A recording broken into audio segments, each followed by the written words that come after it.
Hey guys, what's up? Once again, mp4podcast.com, and I really want to talk about the truest Star Wars edit that's closest or the same as the theatrical release of 1977.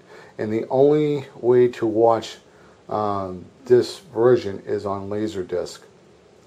Now we all know of the 1997 edits by George Lucas and so on.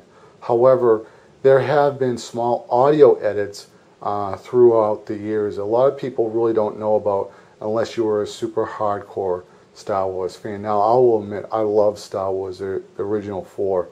I'm not a fan of the originals, episode 1, 2, and 3. I just don't like them. But I love episode 1. Episode 4, 5, and 6.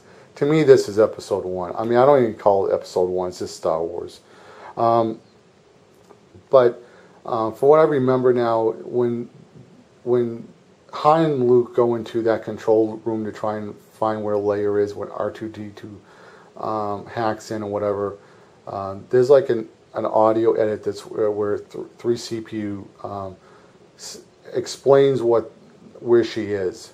But in the original edit, R2-D2 just go because there really wasn't any reason to, say where she was, because Luke understands what R2-D2 is saying because he knows droid language, I guess, which is weird because back, you think in that time when you think they'd be advanced enough to speak English, but I don't know why R2-D2 doesn't speak English and 3CPU does, but whatever.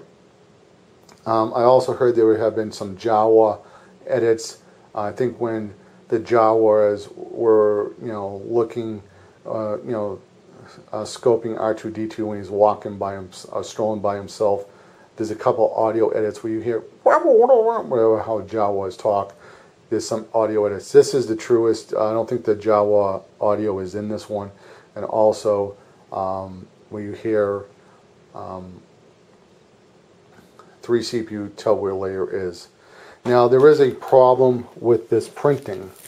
Just want to talk about the problem with the printing. I'll actually pull this out so you guys can get a much better just pull this out so you guys can have like a really nice look at this. This artwork is just like amazing, and there has been Star Wars fans who said they prefer the Star Wars artwork compared to photos that they use now on the, especially for the DVD releases and whatever movie releases. And I will have to admit, there is something very nostalgic. The artwork is just beautiful, and it just blows my mind that there's people out there who can draw this accurate. I actually have a friend of mine who can draw people, and they look like black and white photographs. That's how good he is. And I can barely even draw a stick figure. But let's look at the back.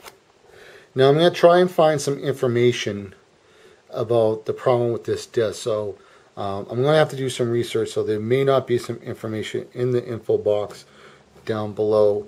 But when I do find it, I will post the link and information right there.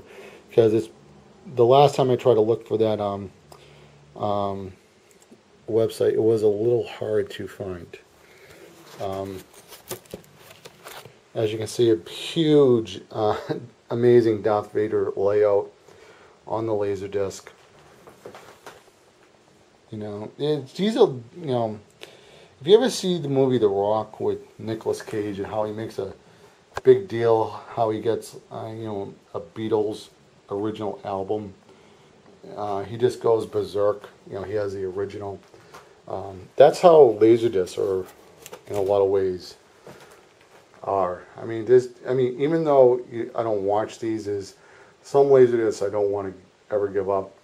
They're just so nice to display on the wall or put on a shelf or something. They're just, they're just like collector items. They're just nice display things. Now, there's certain movies I would probably never display. Even movies which I really like, I just, have the DVD and have it on the shelf. Yeah, but let me talk about the problem with this DVD. I mean, this Laserdisc.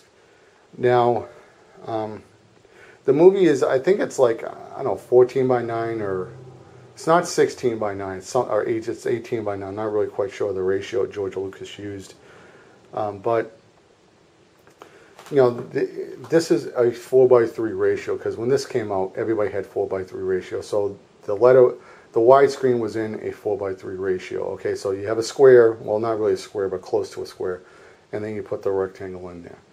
So there was a guy who, you know, is watching the recording, and the guy screwed up. So basically, I think it's when Han is putting his money on some pallet outside, or, you know, where outside, they're outside the rebel base, and you'll see the movie go like this. You know, so you'll see, let's say the green right here is the bed. I mean the screen, right? So let's say the green is the black bars, right? You'll see the movie go like this.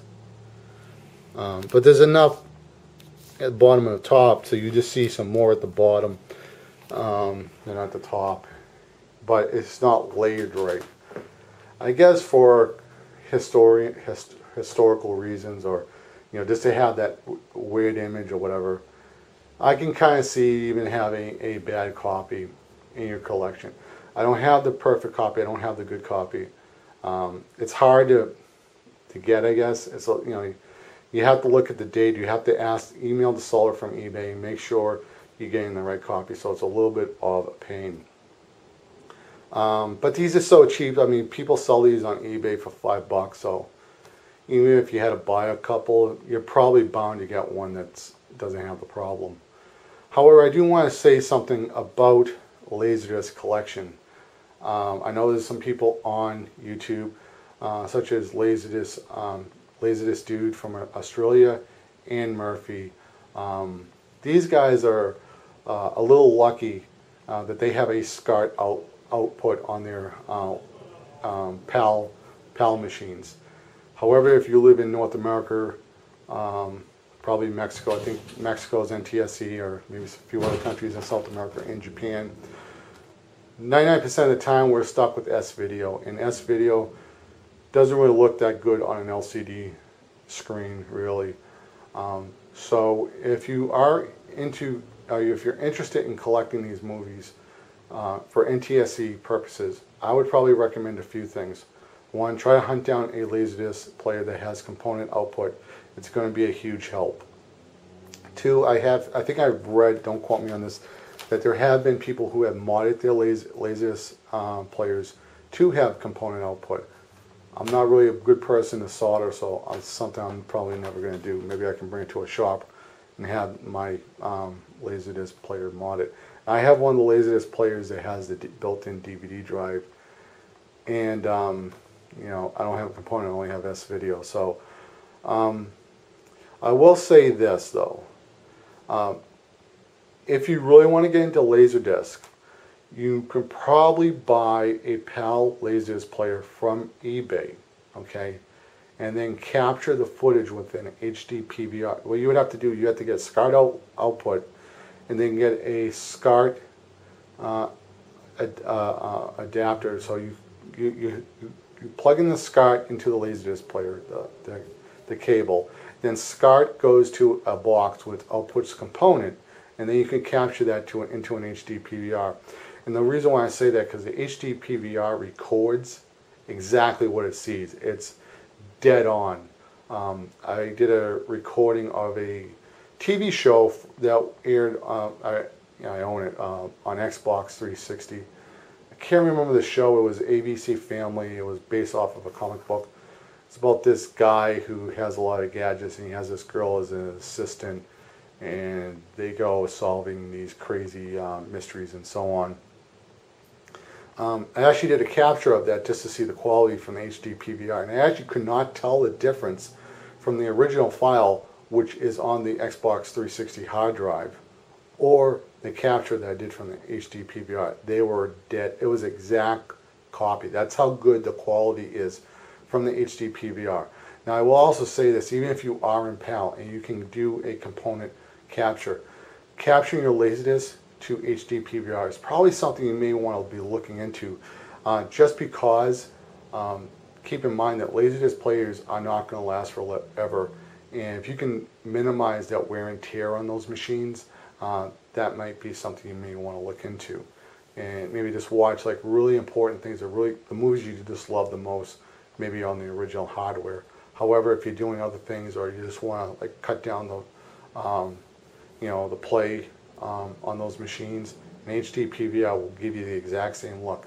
And the reason why I say that is because there are some people out there who prefer the Laserdisc image to DVD. Now, James the Nintendo nerd has actually said this. I'll try to find the video where he says this, and it's an older video. And it's not like one of his edits. It's just a freehand video like this with him talking.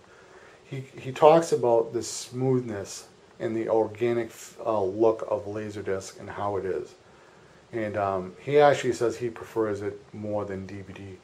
I think Gamester81 has said he prefers Laserdisc over DVD.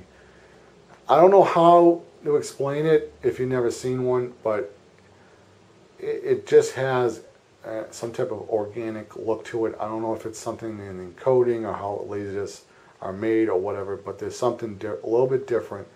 I don't think everybody's going to notice it. I think maybe people who are really into films are going to notice it. And I would probably say the motion of film looks more like film on Laserdisc than DVD. So I guess if that makes any sense. So once again, guys, this has been MP4podcast.com saying out. You guys take care. Later, guys. Bye.